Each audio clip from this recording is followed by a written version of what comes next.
Alright guys, this is a little video of my 51 DB. You've seen it before in other videos, but we got some other things to show you today. Let me just kill it here.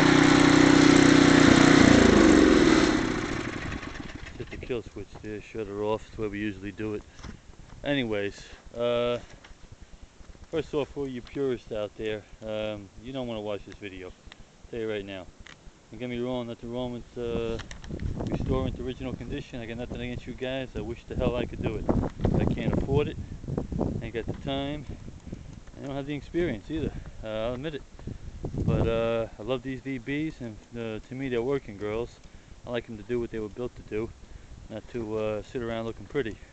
But once again, nothing against you guys at all. I love what you do. You know, no hard feelings. But anyways, the short time I've been acquiring these DBs, I got 6 of them now. 5 walk-behinds and 1 Suburban. This one here is the first one I ever got, and she's my working girl. She's kind of special. There's a few simple changes I made to make it a little more user-friendly, and I just want to share them with you. And first off, using the plow the basic way, most guys do it, the rope tied to the hook underneath, pulling on the rope and then swinging the plow by hand or kicking it, whatever I've seen guys do. Just wasn't cutting it for me. So I rigged up my own system to make the plow a little more simple to use and I think a lot safer. So anyways, what we have here, we got a little clutch handle here attached to a cable, no rope, which goes down through an eye hook underneath, keep it straight, to the release pin on the front of the plow. So all we have to do is push down on that clutch handle there, which obviously ain't a clutch handle anymore, and that pulls the pin out and releases the plow to swing both ways. The handle here you're looking at with the orange grip on it is attached to a piece of electrical conduit which I fabricated. Electrical conduit, very easy to bend and twist any way you want. See, I got the clearance over the tire, back up to the handle where I can reach it. Put a little slot in it, drill a hole in the lip of the plow, adjust it with a pin, attach it with a pin. Very, very simple. This is not rocket science. This is the simplest crap you'll probably ever see. But once again, the simplest things work, and that's all that really matters to me. You know, so I put a cradle up here to carry the rod. You know, and she works great. Can actually work it with one hand. I push down on that handle with my thumb, on the clutch handle with the thumb, and swing the rod in and out accordingly. So that really worked out well, and now I can release and work the plow from the rear of the machine without ever having to swing that plow by hand. It works out really great, I think. And so anyways, also, as I mentioned to you in the past, with this particular DB, it's got a 3.5 horsepower Tecumseh engine under there, and as you can see, I put this hood on there off another 51. The other videos didn't have a hood on it, but I really wanted the hood on it, and it fit perfectly with that Tecumseh engine. It's really, I'm pretty impressed with how it fits. It's nice and tight, and that was a good choice. It was just luck actually, but let me open her up here and I'll show you.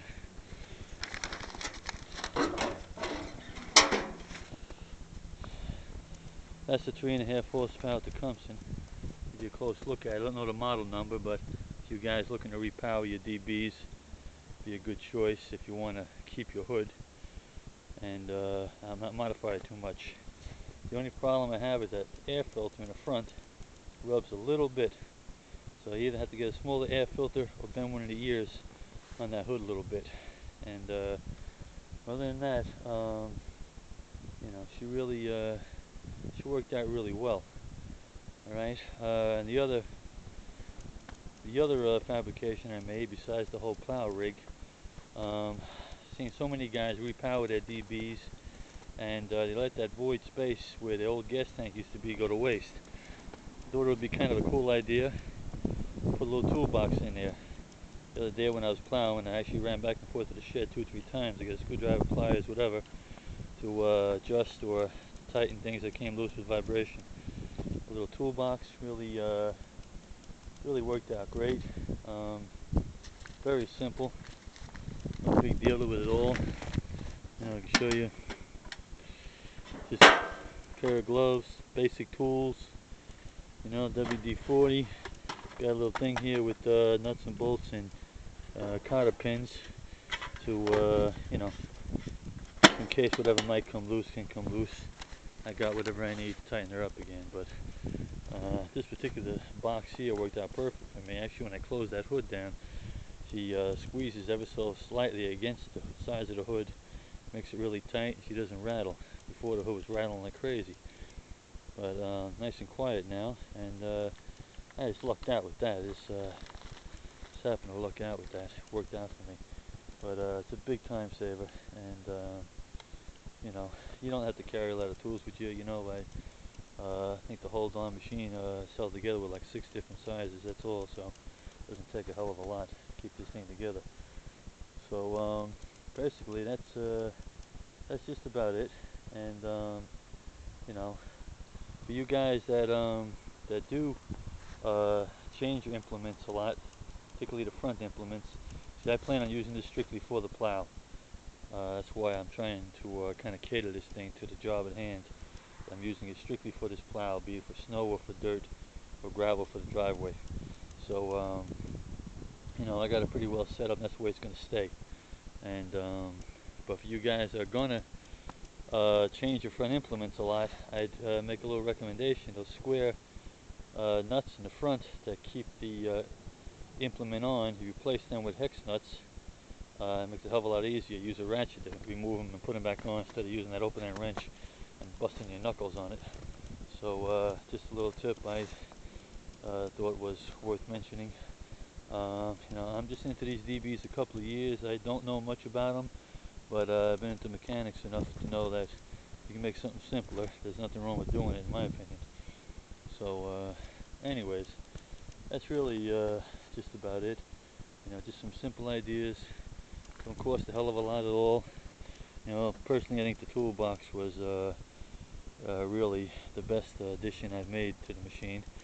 And once again, 3.5 horse Tecumseh.